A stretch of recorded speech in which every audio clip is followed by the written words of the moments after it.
Good morning once again. So let's start once again with the previous chapter where we left yesterday and we were doing matter in our surroundings. So before we start this, let's summarize. कल हम लोगों ने क्या किया था? We studied the word matter. Matter means anything which has got mass or weight and which occupies space and has got a volume is known as matter. Then we had talked about yesterday different types of matter. Total 5 तरह के मैंने आपको matter बताए थे. One was gas, second was liquids, solids. Then I talked about BEC, which is known as Bose-Einstein condensate, the coldest one जहाँ पर vibration होता है. And then comes the word plasma, which is ionized gases, जो heated up condition में होते हैं. But हम लोग आज या कल हम लोगों ने केवल 3 टॉपिक्स दिए थे, solids, liquid and gases. Now we will be talking about the last part of your chapter and then the chapter would complete. Yesterday of course guys there was no point posting the worksheet because कल केवल वो इतना सा एक table हुआ था. So today I'll make sure that today I'll be posting you the lecture, the notes and also the worksheet, and that worksheet of course guys you have to do.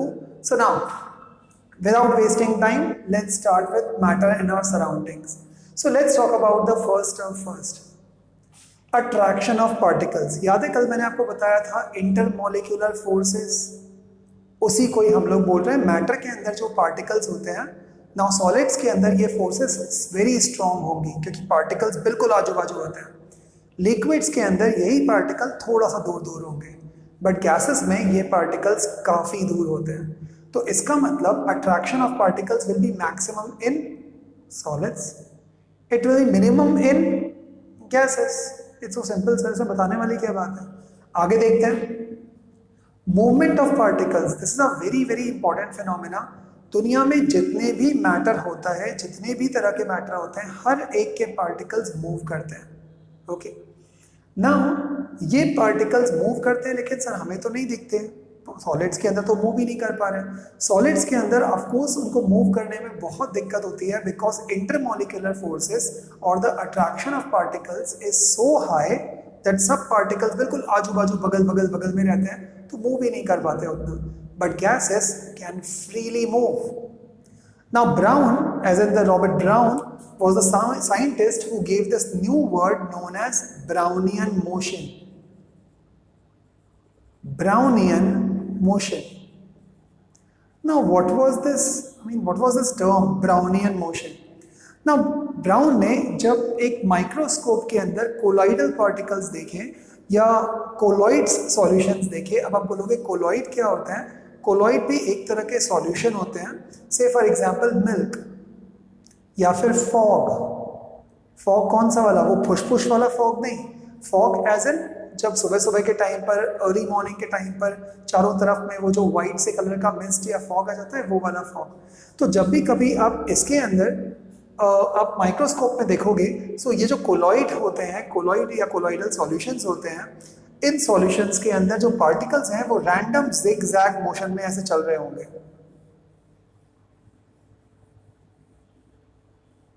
Something like this.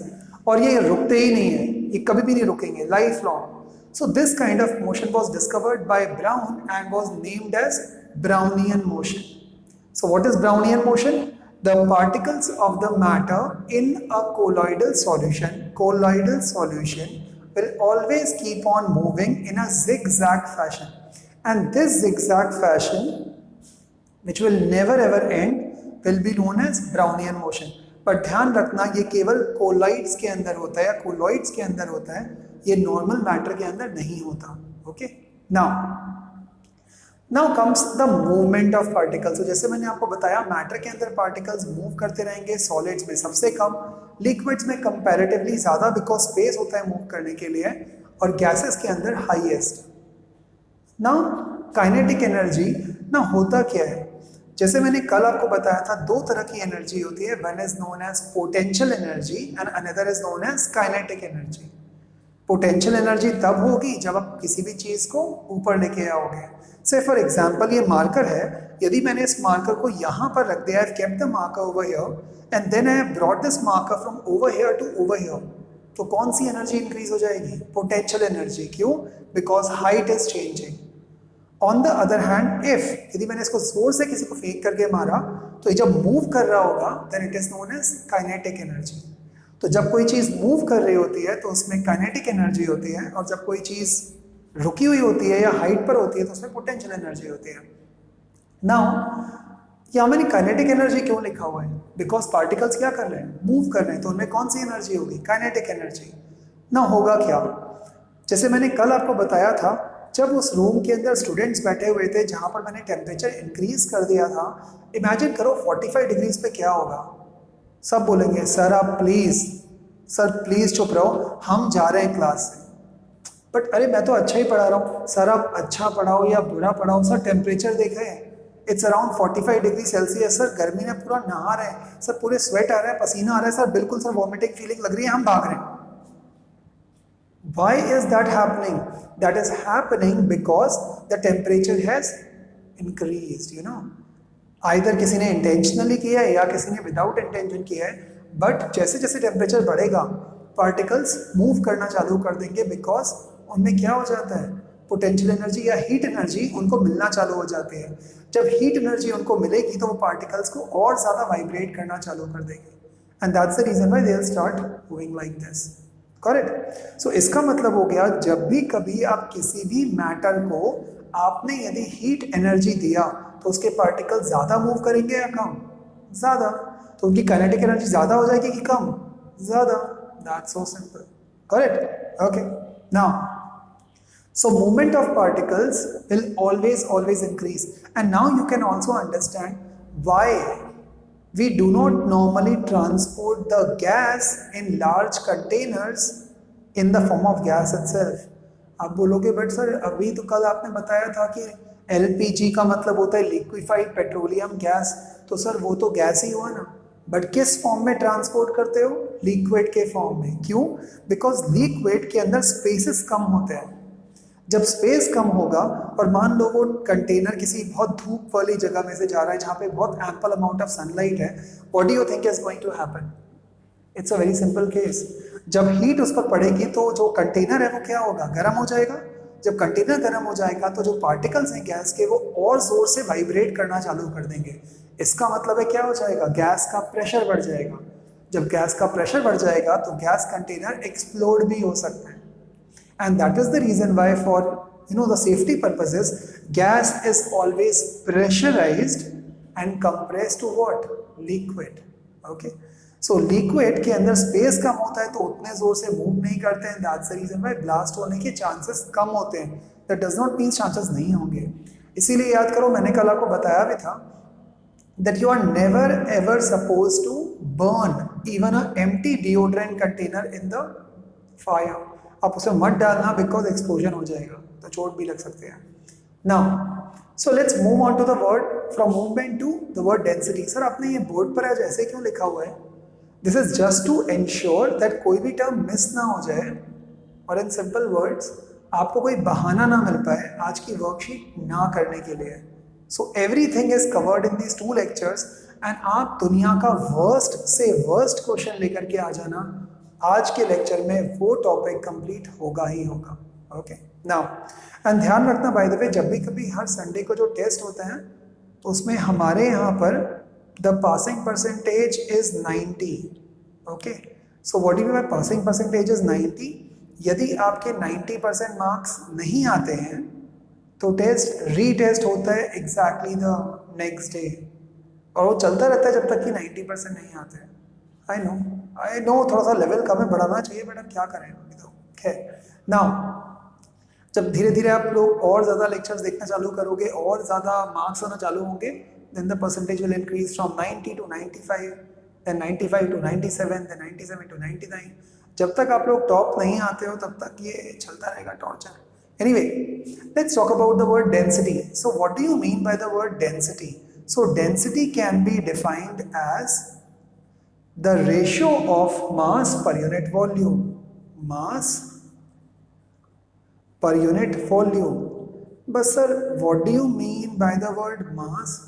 मास का मतलब होता है the matter contained in the body, कितना किसी के अंदर matter है, that is known as मास.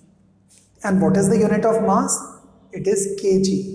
केवल ब्रैकेट्स में लिख रहा हूं. What is the unit of volume?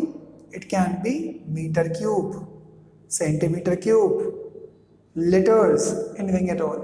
So density can be defined as the ratio of mass per unit volume.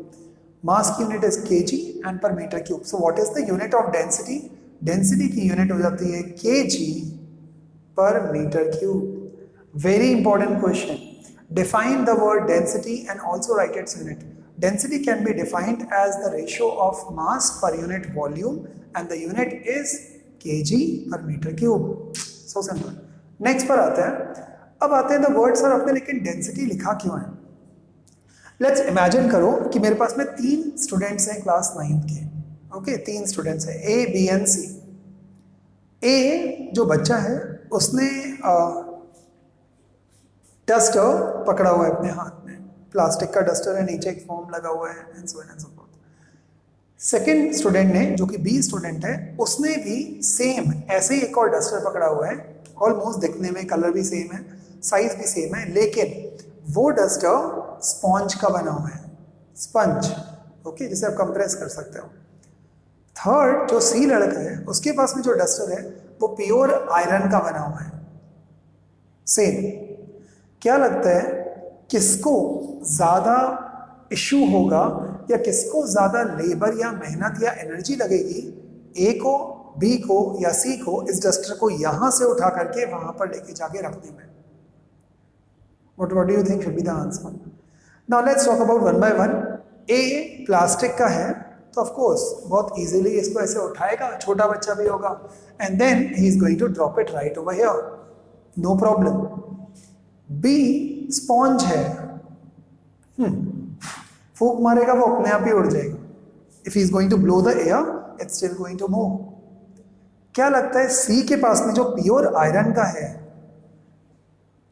Oh, unless कि वो इतना छोटा बच्चा जिम में नहीं जाता हो, अरे सर बहुत भारी है सर, उठ ही नहीं रहा है यहां से, तो and is going to drop it. So common sense C would be by the way applying more क्या energy to do the same work, while B least, while A in between. But the question is, मैंने तो तीनों को एक ही duster दिया था. फिर आप बोलोगे सर लेकिन मटेरियल भी तो डिफरेंस है. Do not use the word material, use आज के बाद में क्या word? Density. The density of this particular material is completely different. A case B case से कंप्लीटली डिफरेंट है, बी केस सी केस से कंप्लीटली डिफरेंट है. खुद सोचो, ए का जो वजन होगा वो कितना होगा? अराउंड सपोज कर लो 200 ग्राम्स, 200 ग्राम्स मैक्सिमम, 100 ग्राम पकड़ लेते हैं. 100 gram is the mass upon what is the volume, length into breadth into height. मान लो 1 into 1 into 1 या 10 into 10 into 10 सेंटीमीटर ही मैंने मान लिया, तो इट्स कमिंग एज 1000 सेंटीमीटर्स. ये डायमेंशन अपन चेंज नहीं करते. ये हो गया केस ए का. तो आंसर कितना आएगा? मास अपॉन वॉल्यूम, 0 से 0 कैंसिल, आंसर इज 0.1. 0.1 क्या? ग्राम पर सेंटीमीटर क्यूब. No problem. अब आते हैं बी वाले केस पर. बी वाला केस क्या था? स्पॉन्ज. सो नीचे का जो डायमेंशन है वो तो सेम ही है, 1000, क्योंकि लेंथ ब्रेड्थ हाइट तो अपन ने चेंज किया ही नहीं. बट क्या लगता है स्पॉन्ज का मास कितना होगा? सर कितना होगा? Hardly 5 grams. अपन कैलकुलेशन को इजी करने के लिए 10 ग्राम्स ले लेते हैं. 1 0 से 1 0 कैंसिल, आंसर विल बी 0.00 कितना? 1, और sorry that is 0.01. So B is 0.01, that is what? Gram per centimeter cube. Let's talk about the word C. Iron. अब वो जो आयरन है वो कम से कम 1 kg का है. 1 kg का मतलब कितना हो गया? 1000 ग्राम्स अपॉन 1000, क्योंकि नीचे का डायमेंशन तो सेम ही है. What do you think the answer is? Answer is 1 ग्राम पर सेंटीमीटर क्यूब. अब खुद देखो किसकी डेंसिटी हाईएस्ट है? सी की density is the highest, while B की डेंसिटी, स्पॉन्ज की density is the lowest. while A की density is in between B and C, definitely more than what B but less than C. अब इसका मतलब ये भी समझो, डेंसिटी का मतलब, सपोज करो मैंने दो आपको केसेस लिए. मैंने एक आपको केस लिया से there is this place in Assam known as Guwahati. Okay, so मैंने जानबूझ करके एक एग्जांपल लिया, उसके अंदर एक केस दिया मैंने गुवाहाटी का, और एक मैंने केस लिया पुणे का. ओके, या और एक और पुणे नहीं लेते, एक और केस ले लेते हैं मुंबई का, Mumbai which is also previously known as Bombay. Okay, so एक है प्लेस गुवाहाटी इन आसाम और एक है प्लेस मुंबई इन महाराष्ट्र. किस जगह पर आपको लगता है डेंसिटी ऑफ पीपल ज्यादा होगी? In which place do you think there are or there is more density of people as compared to the other place? So आपको क्या करना है, आपको केवल कमेंट्स के अंदर जाना है, कमेंट्स में जाकर के आपको लिखना है कि कौन सा वाला आपको लगता है कि उसकी डेंसिटी कम है और किसकी डेंसिटी ज्यादा है और क्यों. Very simple formula, think about it. किस जगह पर डेंसिटी आपको लगता है ज्यादा होगी? यदि मैंने डिफाइन किया density should be equals to mass by volume, so imagine करो दैट गुवाहाटी में कितने लोग रहते हैं और उस जगह का लेंथ ब्रेड्थ हाइट कितना है, या उस जगह का एरिया कितना है आपके पास में, और just imagine Mumbai. Common sense, what do you think should be the answer? The answer would be, I don't know, you have to tell me. आगे बढ़ते हैं. So what is density? Density should be equals to mass per unit volume. Trust me, majority students even till class 12th ये basic calculations नहीं कर पाते जो मैंने अभी आपको बताया. आप डिनोमिनेटर भूल ही जाते हो. सर डिनोमिनेटर मतलब जो चीज नीचे आती है उसको डिनोमिनेटर बोलते हैं, जो ऊपर आता है न्यूमरेटर. सपोज करो, let's take the example of this corona virus. So all over the world में पूरा हड़कंप मचा हुआ है, सारे मार्केट्स बंद हैं, सब कुछ बंद है. Now I don't know whether that is good और bad because it's a debatable topic for me. But let's understand that how many deaths have happened in India till now. So the total number of deaths which has happened in India is around approximately 3,000. Let's assume 3,000, okay? So which is very bad. 3,000 लोग unfortunately मर गए हमारे यहाँ पर. But let's see what is the population of India. 130 crores. 130 crores. So you are talking about 130 crore. आप जब इसको divide करोगे, कट करना चालू करोगे 130 करोड़ को, so let's say suppose I have got this 1 2 3 4 5 6 7, let's see देखते हैं 1 10 100,000 10,000 lakhs 10 lakhs crores 10 crores and 100 crores. So it will be 130 crores approximately. If I even cut them, just see, जब इसको divide करोगे, what do you think the answer will be? It is 0.00 और साथ में मान लो मुझे इसका परसेंटेज भी निकालना है तो और जीरो डाल कट कर देते हैं. सो ये वाला परसेंटेज कितना आ जाएगा? Approximately it is going to be 0.000. कितने जीरोस हैं? 1 2 3 and 4. So 1 2 3 and then 4. So approximately यदि आप इसको डिवाइड करोगे 13 3s are something like this. 0.0003% only people in India have died till now. अब बोलोगे सर वो तो क्योंकि केसेस उतने नहीं बढ़ रहे हैं क्योंकि हमने लॉकडाउन कर दिया है, that's the reason why. Let's understand now the case of the cases, using the word density.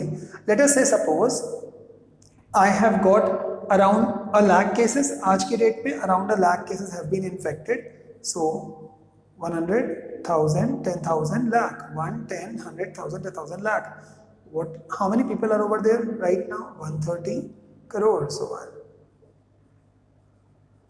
let's count 1 10 100,000 10,000 lakh 10 lakh crore 10 crores and 100 crores. So it will be around 130 crores. Let's see. 1 2 3 4 5 1 2 3 4 5 into 100 क्योंकि मुझे percentage निकालना है. 130 को मैं divide करूंगा 1 से. Let's assume एक minute के लिए 100 ही पॉपुलेशन है, तो what do you think? Otherwise आप जब 130 से डिवाइड करोगे 1 को, तो आइडियली जो आंसर आएगा that is going to be around 13 6 78 13 7 94 13 8 or something, so it will be 0.07 or 0.007. So can you see, is this percentage very high? But जब news में दिखाते हैं तो न्यूज़ के अंदर उसको ऐसे करके दिखाएंगे that yes there are so many amount of cases which are dying. मान लो यदि मन में 1 लाख की जगह, भगवान ना करे, यदि मैंने इसको 10 लाख भी कर दिया, still it will be hardly 0.1% of the population of total India. So that is the kind of mathematics games which normally is being played. But did you understand what do you mean by the word density? तो ध्यान रखना, जब भी अभी आप किसी भी चीज़ को देखोगे, किसी चीज़ का साइज बहुत बड़ा है, तो दैट डज नॉट मीन्स कि उस चीज़ में उतना दम है या उतना मास है. क्यों? बिकॉज डेंसिटी का मतलब क्या होता है? Mass upon volume. यदि वॉल्यूम उसका बहुत बड़ा भी हुआ और उसमें कुछ वजन हुआ ही नहीं, तो कोई अंतर नहीं पड़ने वाला गाइस, उसकी डेंसिटी बहुत कम है. For example a thermocol sheet, a sponge. आप इतनी बड़ी शीट लेकर के खुद से उठा के लेके जा सकते हो, इतनी ऊंची शीट. क्यों? बिकॉज उसमें कुछ वजन ही नहीं होता है, बिकॉज चारों तरफ में केवल एयर एयर एयर भरी हुई होती है. ओके, आगे बढ़ते हैं. So that's let's rub this. Okay, so let's talk about now the next term which is known as vaporization. So what do you mean by the word vaporization? Vapors. Now जब भी कभी कोई liquid होगा और आप यदि उसको heat करोगे तो उस लिक्विड के क्या बनना चालू हो जाएंगे? Vapours. So that particular process or the process in which the liquids gets converted to its vapors will be known as what? Vaporization. इसका मतलब क्या हुआ? आप किसी भी चीज को लिक्विड से आप गैस में कन्वर्ट कर रहे हो तो वो क्या चीज बनना चालू हो जाएगा? उसके vapours. That is known as vaporisation. Okay, then comes the word boiling point. Now इसकी बहुत सारी डेफिनेशंस होते हैं, बट अभी के लिए जो आपके क्लास की डेफिनेशन है क्लास 9th की, मैं आपको दोनों बता देता हूँ, आपको जो मन करे आप वो लर्न कर लेना. Boiling point means the temperature at which the liquid will convert into what? Vapors, or liquid will convert into vapors will be known as boiling point. Or the temperature at which a liquid will start boiling is known as boiling point. Or the temperature at which the liquid or the vapor pressure of the liquid will become equal to the atmospheric pressure is also known as boiling point. Let's revise those three definitions once again. The temperature at which a liquid will start boiling is known as boiling point. Second definition, the temperature at which the liquid will start converting into what? Its vapors at a particular temperature will be known as boiling point. Also, the third definition, boiling point can be defined as when the vapor pressure of the liquid will be equal to the atmospheric pressure. तो आप भी simple वाली definition learn कर लेना. Boiling point is that temperature at which the liquid starts boiling. आपने कभी ना कभी देखा होगा कि मॉम या मम्मी कभी कभी पानी गर्म कर रही होती हैं या कभी दूध गर्म कर रही होती हैं, तो जब वो दूध को गैस पे रख देती हैं, गैस ऑन करते हैं, तो इमीडिएटली गैस में वो जो गैस के ऊपर में जो दूध होता है वो ऊपर क्यों नहीं आता? बिकॉज तब तक उसका बॉइलिंग पॉइंट पहुंचा ही नहीं है. ओके, तो बॉइलिंग पॉइंट का मतलब क्या हुआ? It's again a very very important definition. जब भी सपोज कर लो कोई एक बीकर है मेरे पास में और उसके अंदर कोई एक लिक्विड रखा हुआ है, जब तक, और ये यहाँ पर सपोज कर लो मेरे पास में एक सो कॉल्ड एक गैस है, सॉरी एक फ्लेम है. Okay, and this particular flame is now trying to burn this part. Okay, तो ये फ्लेम इसको बर्न कर रही है या बॉइल कर रही है. जब each and every particle will start moving, हर एक पार्टिकल नीचे से लेकर के ऊपर तक जब तक सेम टेम्परेचर पे नहीं आ जाता, तब तक हम उसको नहीं बोलते it is a boiling point और it is boiling point. So please ध्यान रखना, boiling point is always what? It's a bulk phenomena. Bulk phenomena. But sir, what do you mean by the word bulk? Bulk का मतलब होता है जब भी आप कभी हीट करते हो तो केवल ऊपर ऊपर की लेयर गर्म नहीं होगी, ये लेयर भी सेम टेम्परेचर पे होगी, ये भी सेम टेम्परेचर, ये भी सेम टेम्परेचर, ये भी सेम टेम्परेचर। अब आप मुझे बताओ, सी समुद्र, जब भी कभी सनलाइट वहां पर आती है तो वो क्या सी को बॉईल कर रही है या वहां पर इवेपोरेशन होता है? आई थिंक बॉईल करते हैं। Think about it. Sir boil तो हो ही नहीं सकता क्योंकि इतने डीप तक तो सनलाइट जा ही नहीं पाती है, and that's the reason why the temperature does not increase that faster. So that means that sea will never ever be able to boil because it's a huge surface, right? But on the other hand, वहां पर क्या कौन सा process हो रहा होगा? Evaporation.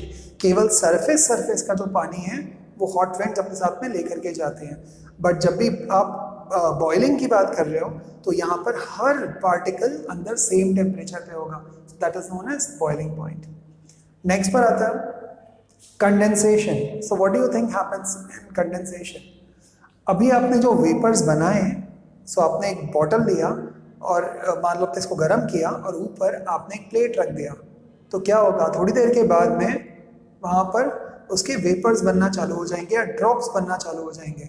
Another simple example is, यदि आपके पास में मान लो कार है और सर्दियों में क्या होगा, जब आप लोग अंदर बैठे होते हैं और यदि एसी बंद है आपका, तो आप देखोगे पूरे के पूरे विंडशील्ड के ऊपर में छोटे छोटे ड्रॉपलेट्स बनना चालू हो जाएंगे. दोज और that particular phenomena in which the vapors will convert back into liquid when cooled is known as condensation. तो डोंट वरी, ये सारे के सारे डेफिनेशंस एंड सारे के सारे नोट्स आपको मैं आज ही कर दूंगा, but I am just telling you. Okay, next पर आते हैं. What do you mean by the word freezing? When liquid is cooled and it is cooled at a temperature where liquid will convert or change its state into solid, that will be known as freezing. इसका मतलब क्या हुआ? जब भी कभी मैंने एक ऐसा टेम्परेचर दिया या इतना ठंडा किसी चीज को कर दिया कि वो लिक्विड से किसमें कन्वर्ट हो गया है? सॉलिड के अंदर, then it is known as freezing. For example, यदि आप वाटर को आइस ट्रे के अंदर डालोगे तो थोड़ी देर के बाद में क्या बन जाएंगे? उसके आइस क्यूब्स बन जाएंगे. Freezing. What do you mean by the word melting? Melting का मतलब होता है whenever you are applying temperature and that particular temperature और हीट के वजह से क्या हो गया? The solid is getting converted to liquid. Melt हो जाएगी, पिघल जाएगी चीजें. तो यदि आपने वो जो बर्फ जमाई थी, यदि आपने उसको बाहर निकाल करके रख दिया तो common sense at normal room temperature क्या हो जाएगा? It's going to melt. It's that simple. So ध्यान रखना, मेल्टिंग पॉइंट हर एक सब्सटेंस का अलग अलग होता है, जैसे बॉइलिंग पॉइंट भी हर सब्सटेंस का अलग अलग होगा. ओके, आगे बढ़ते हैं. What is the boiling point of water? Boiling point of water is 100 degree Celsius. So पानी हमेशा 100 डिग्री सेल्सियस पर बॉईल करता है. आप यदि 99 पर लाओगे वो बॉईल नहीं करेगा, 100 पर लाओगे बॉईल करना चालू हो जाएगा. ओके, इसके बाद में भी यदि आपने हीट देना चालू रखा तो इसका टेम्परेचर अब और बढ़ेगा नहीं, बट ये किस में कन्वर्ट हो जाएगा? This water will convert into steam.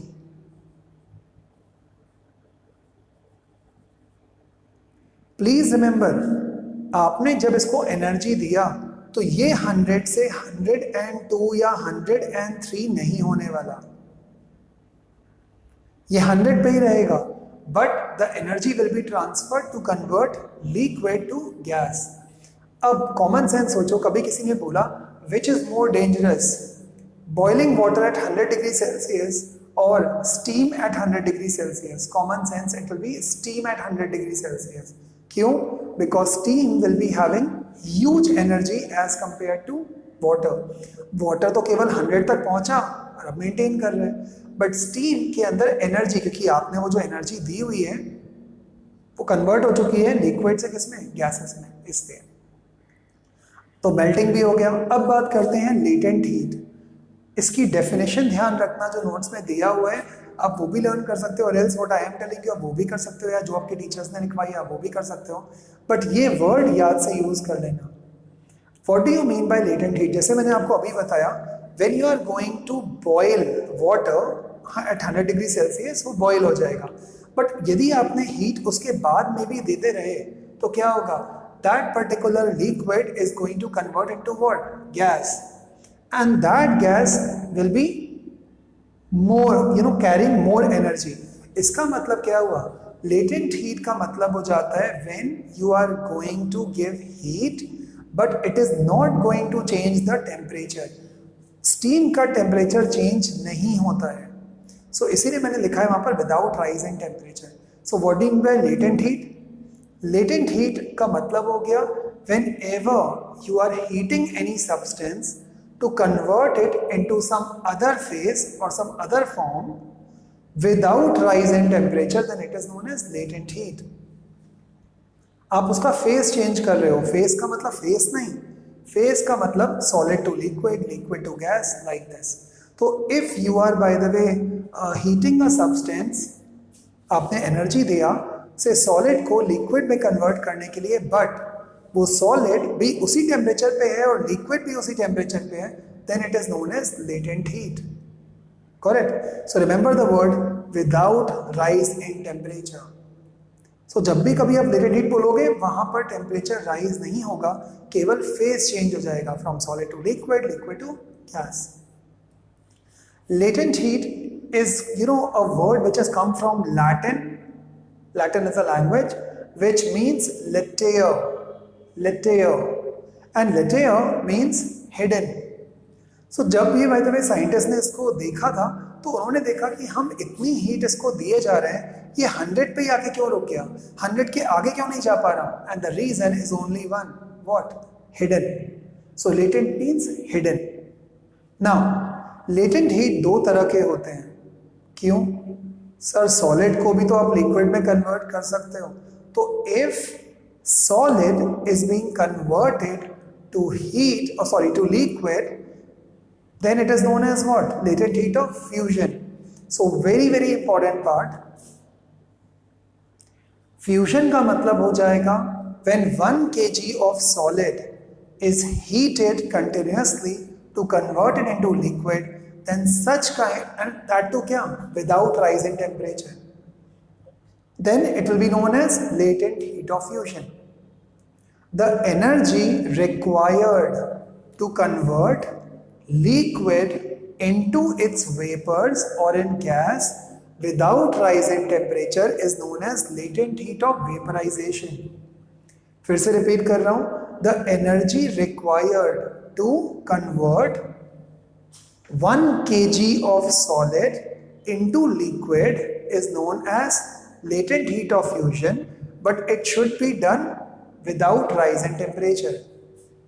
Latent heat of vaporization means whenever I am going to heat any liquid and it is going to convert into gas without rise in temperature, then it is known as vaporization. अब बात करते हैं next का, sublimation. कभी देखा है सर्दियों के सीजन में मॉम क्या करते हैं? टेक्निकली आपकी जो मम्मी है that is the best manager in the world. She knows science much better than you. Of course उनके वो टर्म्स शायद नहीं मालूम होंगे, but she knows science much better than you. Mom हमेशा सर्दियों के सीजन के अंदर वो गरम गरम कपड़े निकालती हैं, like sweaters and jerseys and jackets and all this and all that. And जब भी कभी थोड़ा सा वार्म सीजन चालू होता है तो उसमें पता नहीं क्या वो वाइट कलर की वो जेम्स टाइप की खाने वाली कुछ रख देती है ना अंदर. वो खाने वाली नहीं होती है गाइस, तो कभी भी उसको मत खा लेना, दे आर पॉइजन. मॉम क्या चीज रखती है? Naphthalene balls. Naphthalene balls. Now naphthalene balls undergoes a process known as sublimation. What do you mean by sublimation? Sublimation means conversion of solids directly into what? Gases. Naphthalene ball liquid में change नहीं होता, वो solid कैसे balls होते हैं white colour के, वो अपने डाल दिए और धीरे धीरे जैसे ही टेम्परेचर बढ़ेगा तो क्या होगा, इनमें से वेपर्स निकलना चालू होते हैं, ये लिक्विड में कन्वर्ट नहीं होते. नहीं तो आमतौर पे नॉर्मली क्या होता है, आइस को देखो, आइस सॉलिड है, solid is going to first convert into liquid which is known as water, and water is then going to convert into vapours which is known as steam. But naphthalene ball में ऐसा नहीं होता. Solids are going to directly convert to what? Gases. And this process in which solids gets directly converted to gases, without converting to liquids is known as sublimation.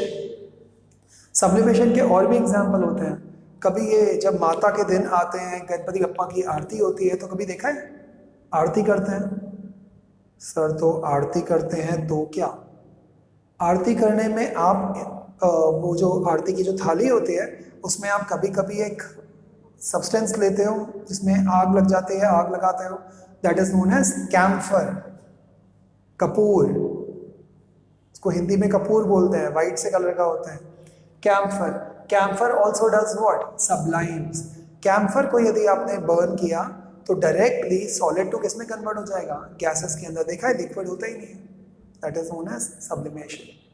So this process of conversion of solids directly into liquids is known as sublimation. For example, camphor, naphthalene balls, ammonium chloride, iodine, सब के सब क्या हैं? Sublimation. Let's now see how can we convert the temperature conversion. देखते हैं temperature conversion क्या होता है. Very simple. अभी के लिए जो आपके सिलेबस में है, आपको डिग्री सेल्सियस को केल्विन में कन्वर्ट करना आना चाहिए और केल्विन को भी डिग्री सेल्सियस में कन्वर्ट करना आना चाहिए. ध्यान रखना, हम कभी भी केल्विन के आगे डिग्री नहीं लगाते बट सेल्सियस के आगे लगाते हैं. Now comes the question, sir why do we not put the degree in front of kelvin?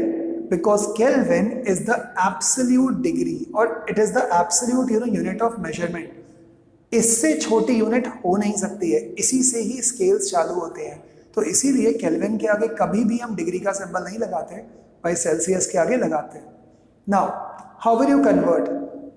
जब भी कभी कोई सेल्सियस दिया होगा और उसमें केल्विन को ऐड मतलब केल्विन में कन्वर्ट करना होगा तो सिंपल ऐड करना 273.15. आप चाहो तो अभी के लिए आप 273 भी ऐड कर सकते हो फॉर सिंपल कैलकुलेशन. से सपोज फॉर एग्जाम्पल मुझे चेंज करना है 30 डिग्री सेल्सियस, तो मैं क्या करूंगा? 30 plus 273 it should be equals to 303 क्या? केल्विन. डिग्री मत लगाना. Okay, so this is conversion.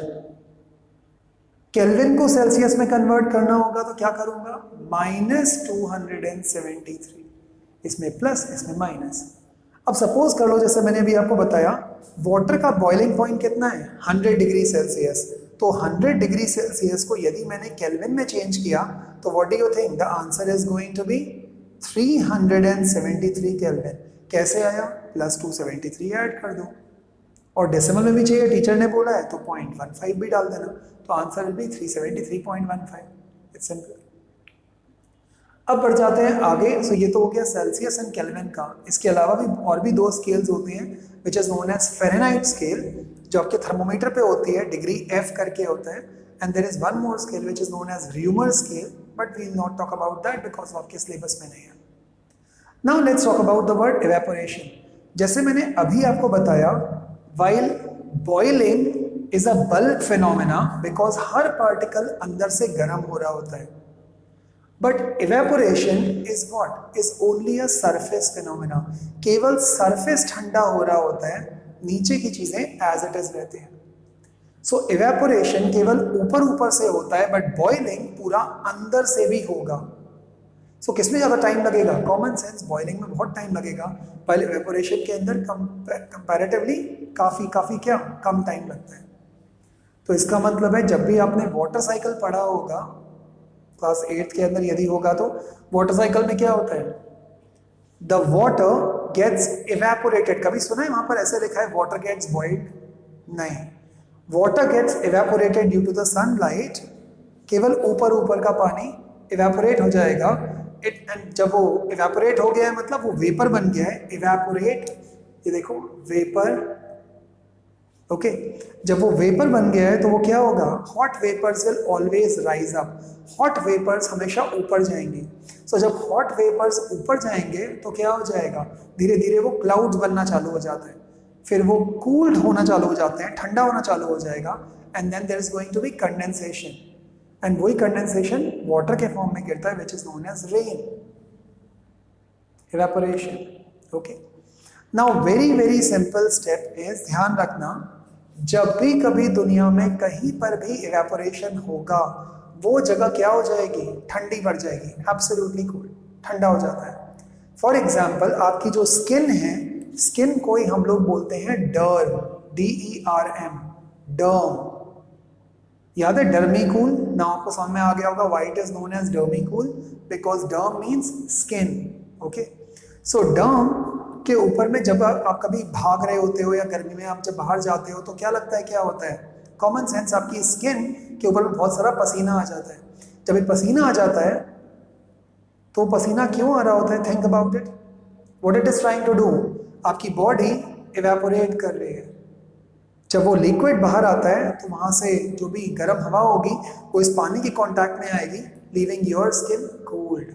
Skin जब कूल हो जाएगी तो अंदर का जो ब्लड है, जिसको हम अनफॉर्चुनेटली एडजस्ट नहीं कर सकते टेम्परेचर के हिसाब से, वो अपने आप कूल होना चालू हो जाएगा. यदि बहुत देर तक यदि आप नहीं कर पाए तो बुखार होना चालू हो जाता है. नाउ इवेपोरेशन के अंदर भी कुछ फैक्टर्स होते हैं जो इवेपोरेशन को बहुत ज़्यादा अफेक्ट करते हैं. कैसे? So factors affecting evaporation are, first, surface area. What do you mean by the word surface area? The larger the surface area, more will be the evaporation. जितना बड़ा आप प्लेट या थाली लोगे और जितनी गर्म चीज उसमें डालोगे उतनी जल्दी वो गर्म चीज इवेपोरेट होना चालू हो जाएगी. क्यों? Think about it again. जब भी कभी बारिश होती है और बारिश रोड पर गिरती है, थोड़ी देर के बाद में जब बारिश बंद हो जाती है, आप रोड पर जाओगे, पूरी रोड सूख जाती है. क्यों? It's only because of one reason, because इतना बड़ा एरिया है. जितना ज्यादा एरिया उतना ज्यादा क्या? इवेपोरेशन. अब मान लो आपकी स्कूल की बस आ गई है और आप लेट उठे हो, which is not good, but आपसे हो गई, गलती हो गई, तो अब क्या करोगे? अब मम्मी ने दूध दे दिया है, दूध एकदम गरम गरम है और बस दिखाई दे रही है कि आने वाली है, 2-3 बच्चों को पिक कर रही है. अब टेंशन. इमीडिएटली किचन के अंदर जाओ, जाकर के सबसे पहले जितनी बड़ी प्लेट लेकर के आ सकते हो लेकर के आ जाओ, एंड उसके अंदर, प्लेट मतलब सॉसर भी बोलते हैं उसको, उसके अंदर दूध वगैरह को डाल दो. जितनी जल्दी दूध स्प्रेड हो जाएगा उतना जल्दी क्या होगा? Evaporation. And that's the reason why it will get cooled off. Very simple. Okay, now so ध्यान रखना, कभी किसी ने पूछा कि यदि एक कप चाय या टी यदि आपका कप में रहेगा या सॉसर के अंदर, तो किस में जल्दी चाय ठंडी हो जाएगी? कॉमन सेंस, सॉसर के अंदर. सॉसर मतलब प्लेट के अंदर. नेक्स्ट आता है wind speed. Wind speed. Now wind speed के पहले ध्यान रखना है, इसीलिए मॉम सरफेस एरिया के लिए क्या करती हैं, जो भी आपके कपड़े वगैरह होते हैं उसको she is going to blow it like this and then पूरा का पूरा सुखाती है. क्यों? वो जब ऐसे पूरा का पूरा उसको रिंस करके भी तो डायरेक्टली भी तो डाल सकती हैं, बट मैंने आपको पहले ही बताया था, योर मॉम नोज एवरीथिंग, बस प्रोवाइडेड आपको उन पर ट्रस्ट होना चाहिए. So what you need to do is, आपको जितना आप उस सरफेस को पूरा खोल सकते हो उतना खोल दो, उतनी जल्दी चीज़ें ड्राई हो जाएंगी, सरफेस बढ़ जाएगा. So if you want to dry your clothes quickly, surface बढ़ा दो. कैसे ड्राई करो? पूरा का पूरा स्प्रेड कर दो surface area. Okay, next wind speed. Common sense guys, जितनी ज्यादा विंड स्पीड होगी उतना ज्यादा क्या हो जाएगा? कोई भी चीज इवेपोरेट. अरे विंड ज्यादा चलेगी तो जल्दी से इवेपोरेट हो जाएगा, और विंड चली नहीं रही होगी तो इवेपोरेट होगा भी नहीं. It will take a lot of amount of time. So that means that surface area is directly proportional to evaporation and wind speed is also directly proportional to evaporation. What do you think about temperature? Temperature जितना बढ़ाओगे, गर्मी में कपड़े जल्दी सूख जाते हैं, सर्दियों के अंदर कम. Temperature is also directly proportional to evaporation. Simple. Next, humidity. Humidity का मतलब क्या हुआ? ह्यूमिडिटी का मतलब होता है the amount of water vapour present in air. Now air जो कि गैस है और अ मिक्सचर ऑफ गैसेस है, इसके अंदर बहुत सारे छोटे छोटे मॉइस्चर के पार्टिकल्स रह जाते हैं, पानी के पार्टिकल्स रहते हैं. This is known as humidity. अब आज के बाद में ध्यान रखना, आप कोई भी मैच देख रहे हो, B it a cricket match, or a football match or by the way any kabaddi match or anything at all, जो भी आउटडोर में हो रहा होगा, यदि वहाँ पर वेदर फोरकास्ट या मेट्रोलॉजिकल डिपार्टमेंट ने बोला कि वहाँ पर ह्यूमिडिटी 90 to 95% है, इसका मतलब है वहाँ पर बारिश आएगी ही आएगी, ऑलमोस्ट श्योर चांसेस है। 100% का मतलब ही होता है बारिश। ह्यूमिडिटी का मतलब क्या हुआ? आमतौर पे जिस भी जगह पर वाटर बॉडी होती है, जैसे समुद्र वगैरह जहाँ पर भी होता है, से फॉर एग्जांपल यहाँ मुंबई में है, तो उसके वहाँ पर जो भी आजू बाजू लोग रहते हैं उनको पूरे टाइम चिप चिप लगता है। क्यों? Humidity. That means water content और water moisture in the air is huge. अब आप खुद सोचो, जब एयर के अंदर ही पानी है तो क्या आपके कपड़े सूखेंगे? नहीं। क्या एवेपोरेशन होगा? हाँ, बट नहीं। Common sense. सो ह्यूमिडिटी जितनी ज़्यादा होगी, आपके कपड़े उतना कम सूखना स्टार्ट होंगे। And that is the reason why जो कूलर्स होते हैं, जो डेजर्ट कूलर्स होते हैं, वो केवल बहुत ज़्यादा गर्म वाली जगह पर ही काम करते हैं। जिस जगह पर ह्यूमिडिटी बहुत ज़्यादा होती है या जिस जगह पर कोस्टल एरियाज़ होते हैं, जहाँ सी होता है, वहाँ पर वाटर कूलर्स काम कर ही नहीं सकते, बिकॉज एयर के अंदर ही इतनी ह्यूमिडिटी होती है, it will not work. Okay, so I'll immediately by the way send you the notes and this complete the entire chapter. Sheets मैं notes के बाद में भेजूंगा after around 15 and 20 minutes or maybe an hour, ताकि आपको समझ में आ जाए कि ये notes हैं और worksheet अलग से। Okay, thank you so much guys, enjoy, do watch the video till end. If you like the video, please guys hit the thumbs up button. If you do not like, guys, hit the thumbs down. And if you by the way want to be a part of this entire lecture, then guys do subscribe. Thank you so much guys, enjoy, chill and cheers.